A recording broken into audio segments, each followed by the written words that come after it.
Hi, good afternoon. Thanks for visiting the Resource Center of the Arkansas Small Business and Technology Development Center's website. We're glad to have you here today.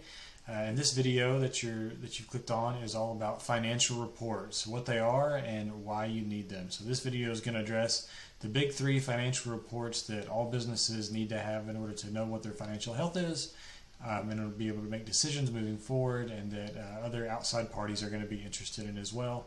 It's just going to be just a real general, brief overview, and I'm also going to go into Quickbooks a little bit to show you some examples of those statements and walk through them with you.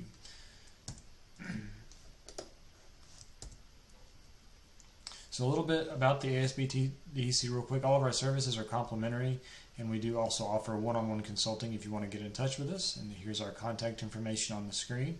We would love to hear more from you soon if you've got more questions about any of the information or the material that we cover today. And again, my name is Scott Lacy. I'm an ASBTD consultant. I specialize in finance and startups, but I can do some other things as well.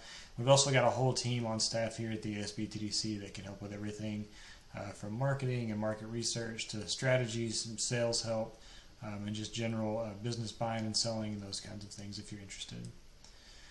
And if you would like some of that one-on-one consulting, you can go to our website and click on that button in the top right-hand corner there. You see highlighted in yellow, and we would love to set up an appointment to talk with you one-on-one about your specific business needs, whether it's finance, marketing, social media, or anything like that. Okay, so time to dive into financial reports. What are they? What they are, why you need them, and how you find them and use them. So of the financial reports, sometimes we call them the big three because there's three main financial reports that internally you need to be using all the time, and externally that are considered more official type documents to evaluate businesses across the spectrum of industry, no matter what industry you're in or no matter what kind of business you are. These are the three key financial reports that every single business you'll ever come across will be using or should be using. And they are called the balance sheet, the income statement, which many of you might know also as the name of profit and loss, or the P&L statement, and finally the statement of cash flows. These are the big three that every business really needs to have, and in some cases are required to have. So what are they, where do they come from, and where do I find them, which I'm going to help you do as well. So first of all, what is the balance sheet? A balance sheet is a snapshot in time, first of all. So the balance sheet captures financial data about your business from a very specific point of time as opposed to over a period of time. So this is going to be like on the end of the year, December 31st of 2020, or even January 5th of 2021, or a specific date, but a very specific time, as opposed to over a period of time like Q1 or quarter one of 2021, or October to November of 2020, for instance. And it is specifically a snapshot of your assets, your liabilities, and the owner's equity in a business. And we're going to go over all of those elements in the coming slides. So again, it's asked the equation here. What the balance sheet shows is actually an equation that we use in accounting. The equation is assets equals liabilities plus owner's equity. So it's really just not a comparison, but an equation of what you own, or your assets, versus what you owe. And that equation, when your accountant is doing your books for you, or whether you're doing your books, those numbers that are entered in should always balance. So on your balance sheet, the asset side of your balance sheet will always equal, if everything's done correctly, your liabilities plus your owner's equity, which is why we call it a balance sheet, because when you look at it, it should always be balanced. The numbers on both sides should always be the same. They should never be different. If they are different, there's a problem that needs to be fixed on the accounting side. So real quick, what is an asset? An asset is simply any resource owned or controlled by a business. Conversely, a liability is any resource owed by the business to another entity. So an example of an asset, for example, might be a vehicle that's used for the business that's completely paid off. You don't owe any money on it at all. It is 100% owned by you. It is an asset. Another asset might be inventory that you've already paid for. Those are the most two common assets that we talk about in buildings generally, but it can be just anything that you own or that you control. A liability is just what most of you probably think it is. It's something like a loan that you owe to another company or to a bank, or anything that you owe that the business owes to another entity that is not the business. Lastly, owner's equity is a little bit confusing, but I think I've made it pretty clear here for you guys. And it's, once you kind of get it, it's a little bit easier to understand. But it's really the net funds invested into a business by the owners, plus the net profits saved for later use. So what that means, so the first part of that, the net funds invested into a business by the owners. So when you start up a business, especially most small business owners, where do we get the money to start that business? Well, generally it's from our own pocket. So that money that we invest into the business is called the owner's equity. That's one part of owner's equity. The other part of the owner's equity is the net profits saved for later use. So the money that you profit every single month or every single week or every year, those are considered owner's equity as well, and those are, we'll get into that in a minute, but those are actually carried over, from the income statement into the balance sheet, where they're reflected on the balance sheet, and it does balance out on both sides. But that's basically how you can think of it. It's money that you've invested into the company, or that another owner has invested into the company, or it's the net profits that you have not spent but that you've saved and kept within the company to use at a later time. And another really easy way to think about owner's equity is just net assets. Very similar to net worth for an individual. Not exactly the same, but very similar. And if you remember back to your algebra days, you can rearrange math equations on the sides of the equal sign, to make things always equal out. But if you rearrange the balance sheet equation that you see there, the assets equals liabilities plus owner's equity, you can rearrange that, and it's still everything equals out to this equation that you see under number 3 at the end of that little paragraph, where equity equals assets minus liabilities. So your equity in the business is your total assets minus your total liabilities. Very similar to net worth, not quite the same. Now the main thing that the balance sheet shows for a business, what anybody's going to be looking at for, is what we call the capital structure of a business, whether it's debt or equity financed. Now what that means in plain English is, how do we pay for the operation of the business? And really there's 3 ways, and we're showing 2 of the ways here. You can kind of classify it as 2 ways, but those are basically the 2 ways are debt or equity financed. Debt is things like loans, anything that you owe to another person where you've taken money or assets from them to be able to run your business, or you've paid for the operations of the business through equity. And those are 2 types of equity, either equity that the owner has paid in, or equity that's left over from your net profits and your retained earnings. So when we say the capital structure of a business, we're referring to, are the operations or the overall expenses of the business being paid for through taking on loans and taking on debt, or is it being paid through owner investment, or is it being paid for through the net profits or the retained earnings of the business that the business retains every week or month or year? So that's the main thing it's going to show you. And when you look at a balance sheet, if you see that there's a lot of liabilities and it's a debt financed business, then you know that you're seeing a business that's taken on a little bit more risk, depending on how much cash is in the business. And that's a little bit more advanced topic that we'll be able to get into if we get connected on our one-on-one consulting that we'd be happy to do with you. And then equity finance obviously refers to the other methods we were talking about, from profits or from owner investment. But when you look at a balance sheet, the main thing you want to look at is the capital structure of a business and how it's financed, and if they're taking on too much risk through too much debt, basically, is one of the big things you want to look at. It also shows you the cash balances in the business, the asset balances of the business, which are also really important things that you want to look at. So let me go ahead and show you an example of a balance sheet. I'm going to pull up a fake company in Quickbooks. So if you have Quickbooks, you can go, this is Quickbooks Online.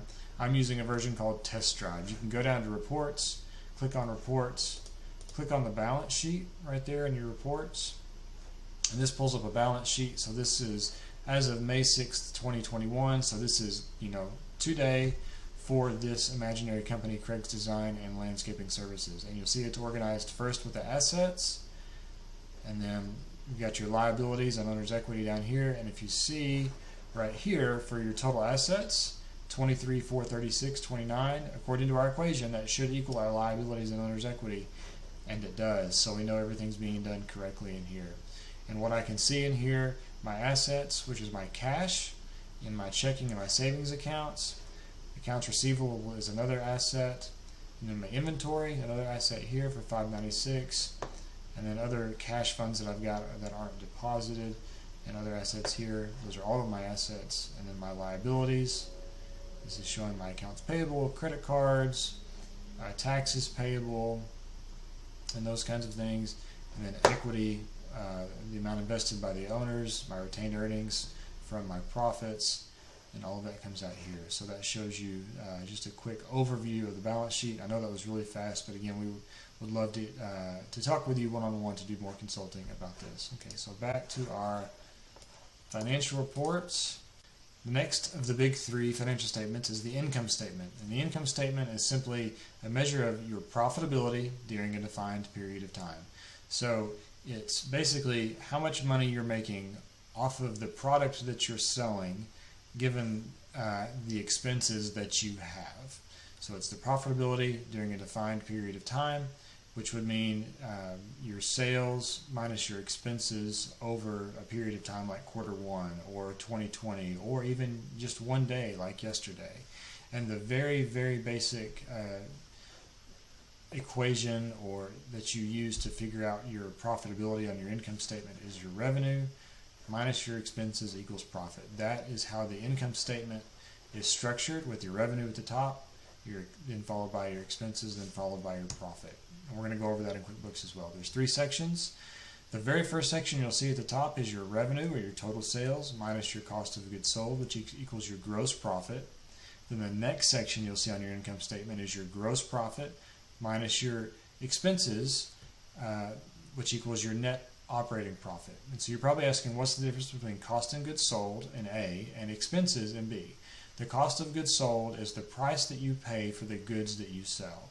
So if you're selling, let's just say, board games, and you buy a board game for $10, but then you sell it for $20, the price that you paid, or the business paid for the board game is $10, is your cost of goods sold. So it's actually the cost of the good that you sold.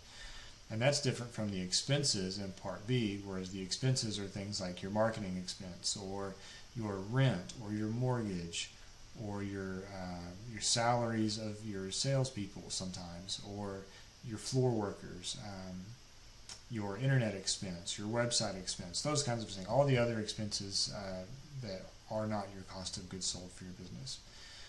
And so the gross profit minus expense equals the net operating profit. And then the last part of your income statement is going to be the net operating profit minus your interest plus your taxes, and that's going to give you your net profit. And then remember, back to the balance sheet, we said your retained earnings on your balance sheet, part of that comes from your net profit. So your net profit kind of moves over to your retained earnings on your balance sheet every month. So that's how these two statements are tied, that you could say. So before we get into statement of cash flows, I want to go over the income statement real quick in QuickBooks with you again. So we'll just go back to reports. So here, as you see in QuickBooks, they even call it the profit and loss statement as opposed to the income statement. So click on profit and loss. And here's your profit and loss statement. So here's that part A that we were talking about. So the revenue minus the cost of goods sold. So your income, it's also known as your revenue. So sometimes you see it as sales, but revenue, income, sales, basically the same thing. So we have our sales here from our design, landscaping services, paid for all of our job materials, paid for our labor, pest control services, and then we have total income down here of $98.09. And then the cost of all of the goods that we actually physically sold, the physical goods that we sold were just $405. So sometimes if you're a services-based business and you don't sell any actual inventory, you don't have a very high cost of goods sold, if any at all. Cost of goods sold is only for things that are physical inventory that you sell. So we've got our income, which is all of our sales minus our cost of goods sold for a gross profit of $9,404. And then the next section is gross profit minus expenses. And you see all of our expenses down here: advertising, automobile fuel, equipment rental, insurance, all of these expenses down here: legal, accounting, all the normal expenses for business and utilities, office expense. Total expenses down here, $49.37. So we take our gross profit right here minus our total expenses, and that gives us our net operating income. And we can see that's a positive number. And then they don't have any interest and taxes paid here other than some total other expenses. And this is our net income down here. So the net income off the operations of their business was $1,551. So that means the way that their business model is set up for what they're paying for and what they're selling their products for, minus their expenses that they incur in order to sell those products, is $1,551.21. So there's just a basic income statement overview for you, and that's where you can find it in QuickBooks as well. Okay, so now we're going to move on to the statement of cash flows. Okay, so statement of cash flows, it means very similar to what it sounds. It's the cash that flows into the business and the cash that flows out of the business over a defined period of time. So again, this could be a week, it could be a month, it could be a quarter, it could be a year. But basically, it's the cash in minus the cash out over a period of time, and that is your net cash flow over a period of time. So a few quick notes about cash flow. So it's really important to know that cash flow does not equal profit. We just got done looking at profit on the income statement. The income statement doesn't reflect all of the cash coming into a business or all of the cash leaving a business. So one example of not accounting for all the cash coming into a business on an income statement would be a loan. If you get a loan from a bank, that is cash flow into the business that's not shown anywhere on the income statement, which shows profit. So we can see there that cash flow does not equal profit, because there are sources of cash for a business that don't come just from sales and operations. They can come from other sources like investment or loans. It does not equal cash. Like I was saying, if you have a net cash flow over the course of a month of $5,000, but then you go look on your balance sheet to check your cash balances in your bank accounts, those two numbers aren't going to be the same. So just because you have a net positive cash flow over a given period of time doesn't mean that's necessarily how much money you have in the bank or in your store. So cash flow does not equal cash. Finally, cash does equal king. The number one reason that businesses go out of business is because they run out of cash, because they have managed their cash poorly, or they've projected their cash needs poorly. So always keep in mind that cash equals king. You can even be a profitable business, but if you don't manage your cash well and you don't have enough cash to pay your bills, you can still go out of business even though you're a profitable business. That's really important to keep in mind. So just a quick overview of the statement of cash flows, and I'm going to show it to you in QuickBooks as well. So there's three sections to the statement of cash flows. The first section is your net cash from operating activities, which is your net profit plus or minus your receivables or your payables.